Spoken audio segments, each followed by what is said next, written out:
à toutes et à tous, bienvenue dans cette nouvelle vidéo. Donc cette semaine on va faire un petit tour du potager en mandala pour le mois de juin pour voir l'évolution. Là on sort d'une grosse semaine de bonne canicule. Vous allez voir, les plantes elles ont un petit peu souffert. Il y a eu un petit orage cette nuit, donc on a eu un tout petit peu de pluie, donc ça a un peu rafraîchi l'atmosphère et ça a un peu arrosé tout le monde. Voilà, donc pour ceux qui ne me connaissent pas, ben, moi c'est Marie, j'ai 35 ans, je suis en train de m'installer en tant qu'agricultrice. Je produis des plantes aromatiques et médicinales dans le but de faire des tisanes essentiellement. Donc j'essaie d'avoir une vie simple, résiliente, la plus respectueuse de la nature, de consommer un minimum de produits neufs. Voilà, donc c'est pour ça que je crée aussi un petit potager pour ma résilience alimentaire et pour limiter les emballages, les transports, etc. Donc voilà, si la vidéo vous plaît, n'hésitez pas à vous abonner, à laisser un petit pouce, un petit commentaire, ça me fait plaisir de voir évoluer la chaîne, ce qui m'encourage à continuer les vidéos. Et si vous le souhaitez, vous pouvez aussi me suivre sur Instagram ou me soutenir pour mon installation agricole avec le financement participatif. Le lien est en description. Voilà, je vous dis à très vite.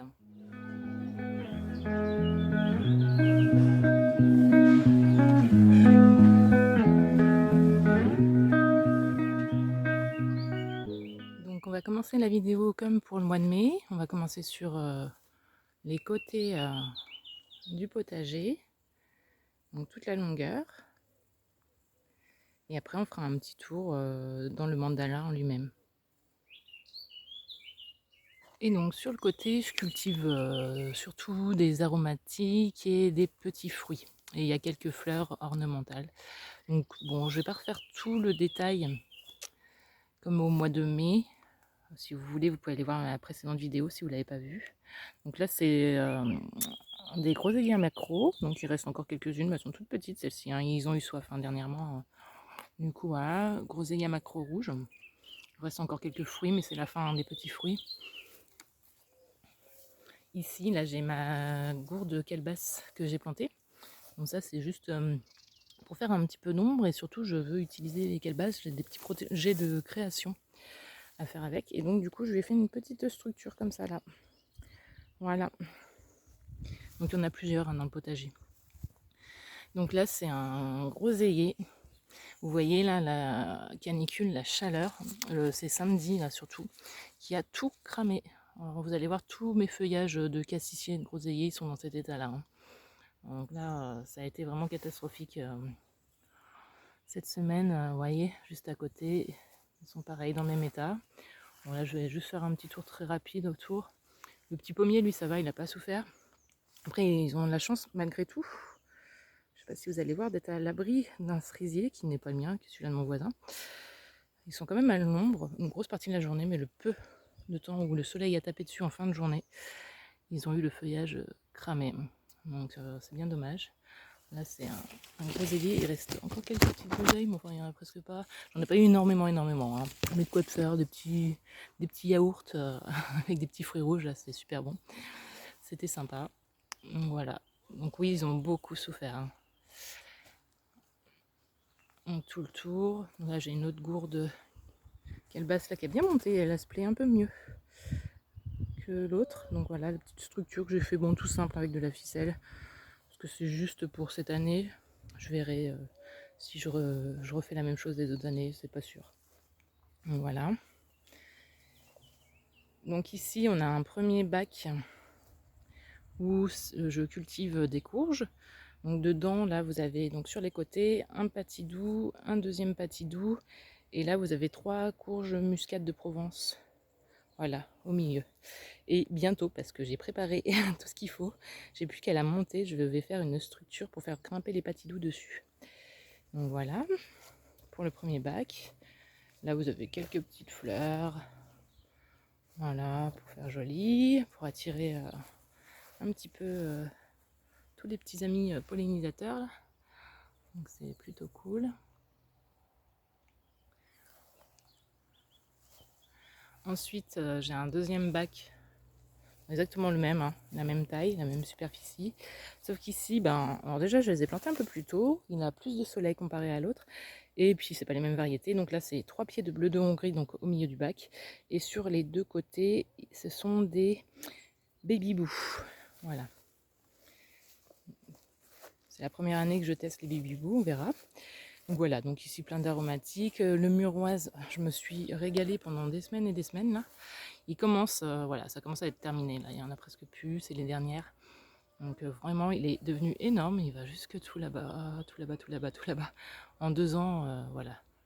Muroise Tayberry. Donc vraiment, il est énorme. Donc je vais en planter d'autres, j'avais fait des boutures. En début d'année, je vais les planter là parce que c'est vraiment super intéressant et j'adore, je trouve ça vraiment très bon. C'est légèrement acidulé, mais moi j'adore tout ce qui est un peu acidulé, donc un petit peu relevé, j'aime beaucoup, donc c'est parfait pour moi. Donc là, une autre calebasse là, que je vais laisser grimper sur le grillage. Bon, après, il y a des fleurs, là c'est de la perosca, c'est juste ornemental. J'ai des petites lavandes, de l'anis. Là, l'anis, elle a bien grandi, elle va être en fleurs là. Elle n'est pas encore totalement en fleurs. Elle va commencer à s'ouvrir aujourd'hui ou demain, je pense, hein. C'est vraiment le début.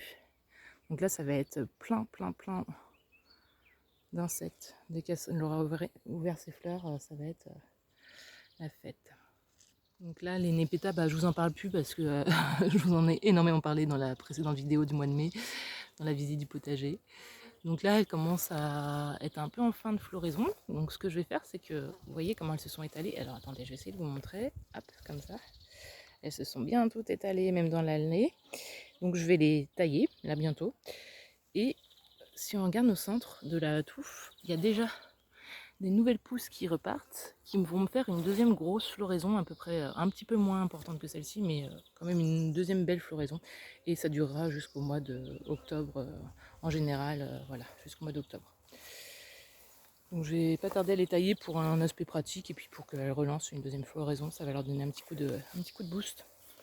Là, ma vigne ici, ma vigne chasselas, que j'avais acheté comme ça, vite fait, que j'avais posé là. Du coup, il faut vraiment que je fasse une structure un jour parce que elle grimpe sur le grillage et j'ai pas très envie qu'elle reste sur le grillage. Et donc, je vois qu'elle m'a fait pas mal de petites grappes. Je sais pas si ça va arriver à maturité, mais c'est cool. Il y en a un peu partout. Ouais, je suis contente, elle a l'air de se plaire, hein. Elle est bien saine. Donc nickel, je suis contente. On verra sur le long terme ce que ça donnera. Donc voilà, donc il y a plein de petits fruits, des groseilliers à macro. Il y en a encore un petit peu, tiens, je les avais pas vu celles-là. Je les ai pas mangées. Il y a les petites lavandes, elles attirent aussi pas mal de monde. Ici, les sauges, les lavandes, je les récolte très peu. En fait, je préfère les laisser pour les pollinisateurs, pour toute la vie du potager. J'ai toutes les plantes sur mon terrain de Lunasa, hein, pour les récolter, même si cette année c'est que les débuts et que je n'ai pas énormément de plantes à récolter. Mais ça viendra, ça viendra. L'année prochaine, ça devrait déjà être un peu mieux. Donc voilà, le petit tour des abords du potager. Là, j'ai une jolie, alors c'est dommage, elle est en fin de floraison, une jolie monarde scorpion. La fleur est super sympa, mais bon là, elle est toute flétrie, c'est dommage. Voilà, et là je crois que c'est un plant de courge, je sais plus ce que j'ai planté. Je sais plus si c'est un baby boo ou un petit doux. Et ici j'ai 2 pieds de courge violina. En fait, si vous voulez, là j'ai mon petit cabanon qui est juste là, c'est un petit toit qui est pas très joli. Et donc cette courge, là pour l'instant je la laisse courir le long du bac et je vais la faire grimper sur le toit. Enfin, c'est le but, on verra si j'y arrive.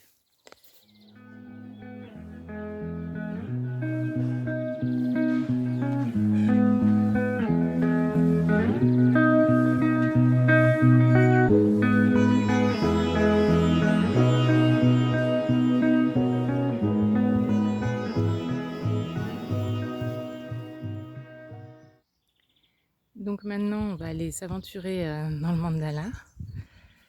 Donc là, ça a bien poussé depuis la dernière vidéo du mois de mai.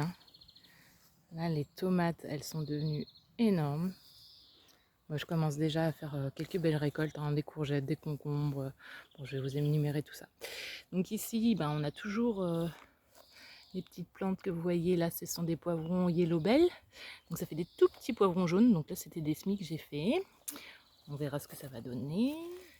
Donc j'ai mis un petit peu de bourrache. Là, c'est des tomates roses de Berne. Alors j'ai déjà des tomates qui sont bien développées. Je suis super contente hein, parce que c'est pas toujours le cas au mois de juin. Donc là, avec la chaleur qu'il a fait, elle se sent vraiment plus. Hein.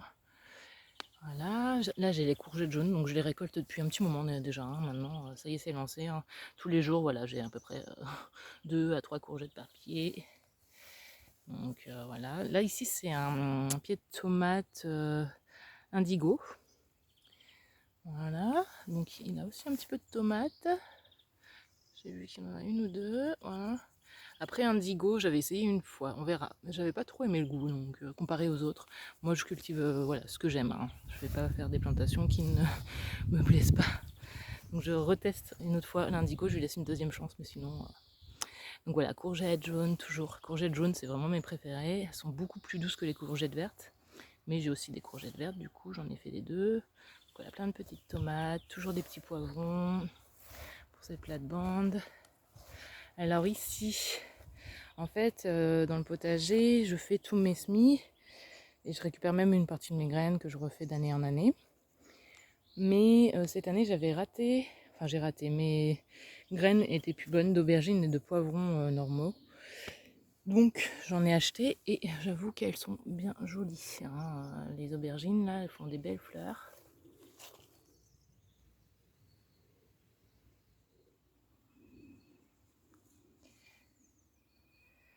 Et donc là les tomates c'est des noires de Crimée. Donc c'est pareil, moi les noirs de Crimée ça devient toujours très buissonnant, vraiment très impressionnant. Donc j'avais acheté les aubergines et les poivrons hein, que j'ai plantés sur cette plate-bande. Le reste c'est tous mes semis. Là c'est des concombres longs de Chine. Alors ça y est, hein, je commence à les récolter. Donc là, vous voyez, ils poussent bien. Et moi, je les trouve vraiment très productifs, cette variété de concombres. Elle n'est pas compliquée, elle est très productive.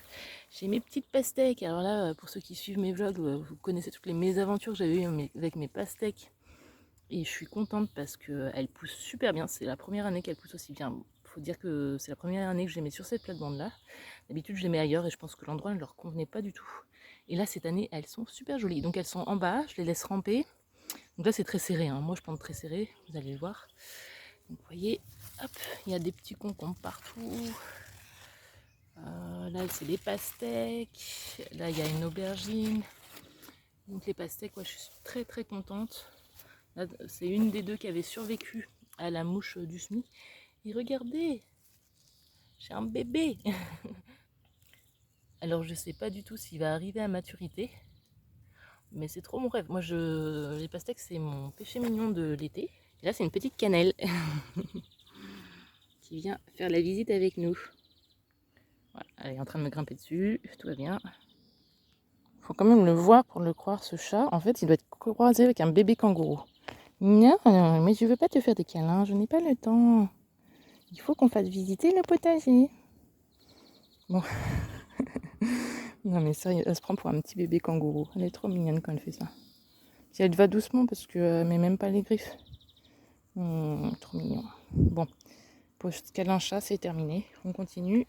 Du coup, voilà, les tomates noires de Crimée ici, c'est 3 noires de Crimée. Il y a 3 pieds de tomates par plate-bande sur les grandes plates-bandes. Et après, bah voilà, toujours des concombres, plein de concombres partout. Encore un tout petit bébé pastèque. Je mets tellement d'espoir en eux, ils ont intérêt de pousser. Hein. Donc de ce côté, c'est aubergine et pastèque. Et de l'autre côté, c'est poivron et melon. Pareil, les melons, j'avais eu le même problème qu'avec les pastèques, mais pour le moment, ils poussent bien. J'ai pas de petits fruits encore, donc j'espère en avoir bientôt.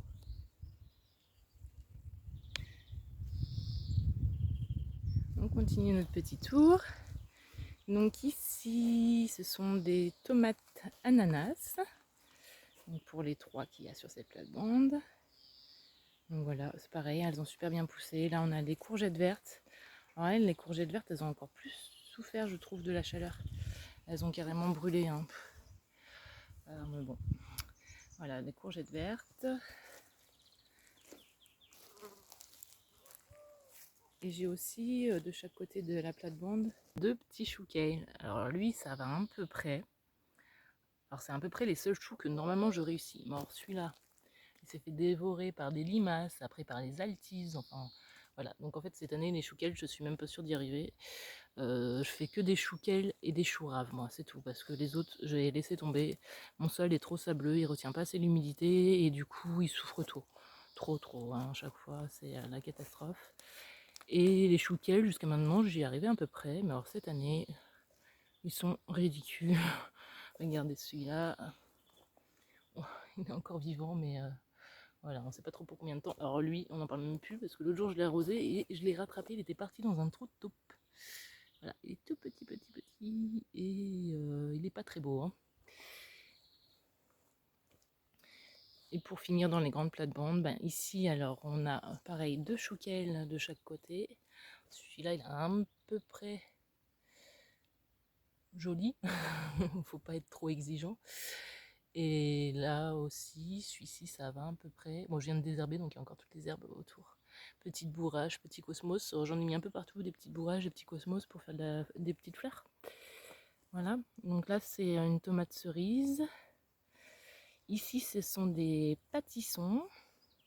Voilà, que j'ai planté bien plus tard que les courgettes, donc ils vont arriver un peu après, tant mieux. Ça étalera un petit peu les récoltes. Ici c'est une tomate yellow pear, donc c'est des petites tomates cerises jaunes en forme de poire. Donc voilà, donc toujours un petit pâtisson et un autre pied de tomate cerise. Sachant que c'est 2 variétés différentes, je ne sais pas lesquelles. C'est un mélange de graines, voilà. Donc ça sera la surprise. Et là, un petit chouquel qui se fait dévorer. Maintenant, on va faire le tour des 4 plus petites plates-bandes. Donc là, il y a eu déjà pas mal de récoltes. Ça va commencer à changer. En fait, je vais commencer à mettre d'autres plantes, enfin bon, à faire évoluer les choses. Il y a toujours des oignons. Donc ceux-là, c'est ceux qui sont partis de semis. Il y en a qui ont bien poussé sur certaines plates-bandes. Ceux-là, c'était un peu plus difficile. Voilà. Donc ici, c'est des navets jaunes. Alors, ils sont vraiment beaux. Enfin, pas encore très beaux, mais ils commencent à bien pousser. Donc, je pense qu'ils sont bien partis. Là, il y a de la blette.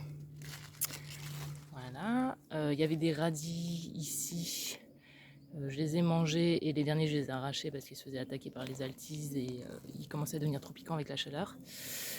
Voilà. Il y avait des petits pois aussi qui étaient ici, qui grimpaient. Donc là, je les ai enlevés. Je sais pas trop ce que je vais mettre sur ces plates-bandes. Je vais peut-être laisser la place juste pour les betteraves en fait, pour qu'elles se développent comme il faut. Une fois que j'aurai récolté les oignons. Donc pour celle-là, donc oignons, les oignons qui sont pas mal développés sur celle-ci. Je vais peut-être pouvoir les récolter plus tôt que les autres. Toujours blettes de chaque côté, de chaque bout. Alors je les mets en bout les blettes parce que comme elles peuvent vivre 2 ans, si je veux pas les arracher tout de suite, voilà, j'en mets une au bout là-bas aussi, tout au bout là-bas, et une là à chaque fois, dans chaque petite plate-bande. Voilà, moi je fais des répétitions, comme je vous disais la dernière fois. J'aime bien. Donc là, c'est des betteraves roses, ce coup-ci. Moi, j'aime bien les betteraves qu'on peut manger crues, surtout. Hein. Là, c'est les fèves, donc j'en ai récolté énormément. Il m'en reste encore. Mais là, je vais pas tarder à tout enlever. Je vais en garder quelques-uns pour qu'elles me fassent des graines pour l'année prochaine. Et puis, je vais planter les haricots grimpants là sur cette structure et sur la structure qu'il y a juste en face. Parce que c'est les deux mêmes, hein, les deux mêmes plates-bandes. Il y a les mêmes plantations dessus. Voilà.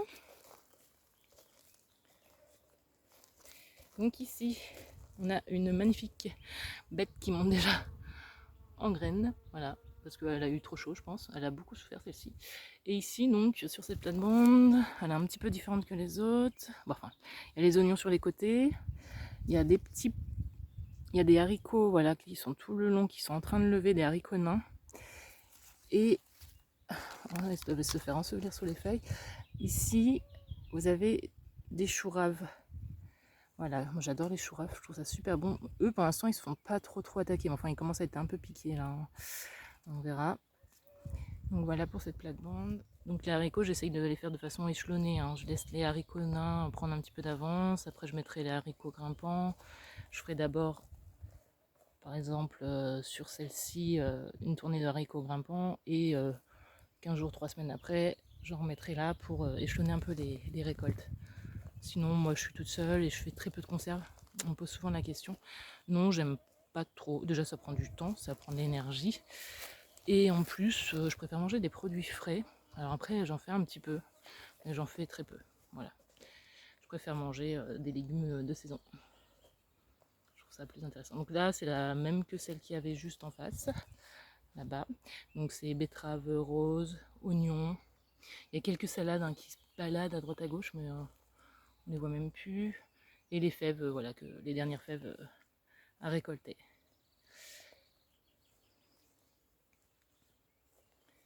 Et voilà pour le petit tour du potager. Maintenant, je vais vous emmener au fond du terrain. Donc là où j'avais planté quelques légumes qui me restaient en trop, je savais pas trop où les mettre, je les avais mis là-bas. Je leur donnais pas trop, j'avais pas trop d'espoir pour eux parce que le sol est assez sec là-bas. Et finalement, ils sont pas si mal que ça. Donc c'est le bazar. Donc là, c'est l'espace poulailler à la base. Bon, j'ai plus de poules pour ceux qui arrivent. J'en reprendrai l'année prochaine, mais avant, il faut que je refasse toute une petite clôture là, tout le long. Et que voilà, je nettoie un petit peu la zone, que je refasse ça tout bien comme il faut avant d'accueillir des nouvelles copines. Donc ici, j'ai des tournesols Tarahuma. Donc celui-là, il se plaît bien, il est bien. Je pense que c'est le fait qu'il ait un petit peu d'ombre dans la journée. Donc j'ai un petit peu de maïs strawberry. Et là, ce sont des courges, c'est des Hubbard, faut que je regarde le nom, bleu, voilà. Normalement, c'est ça. Donc je pensais qu'elle ne se plairait pas du tout, et finalement, regardez ce pied. Il est énorme, il est en train de s'étaler tout le long, là. Donc je suis super contente. Comme quoi, donc petit tournesol toujours. Ici, c'est dommage, la fleur à la flétrie, elle était en fleur tout à l'heure. C'est une gourde calebasse. Alors ça devient super joli ça, hein. Les fleurs, ça fait très exotique je trouve.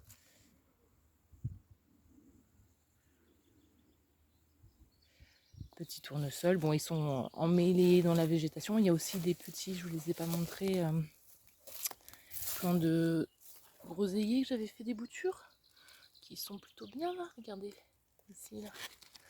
Voilà, qui finalement se placent bien en plus à la mi-ombre des feuillages des courges. Ça va peut-être les aider pour cet été qui est particulièrement chaud. Voilà, petit maïs, donc je suis assez contente, hein. Je pensais vraiment pas qu'ils pousseraient.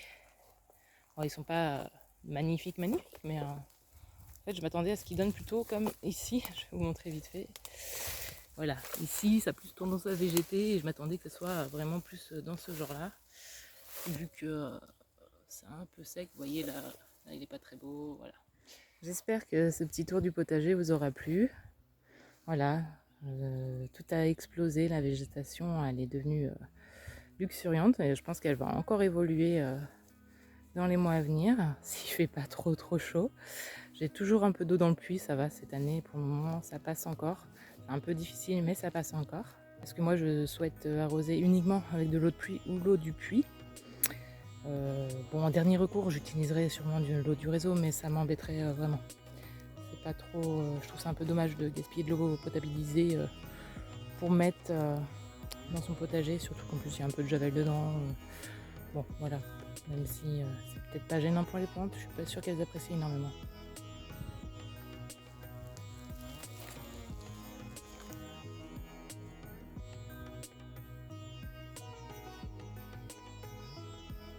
Donc si ce petit tour vous a plu, n'hésitez pas à liker, à commenter, à partager.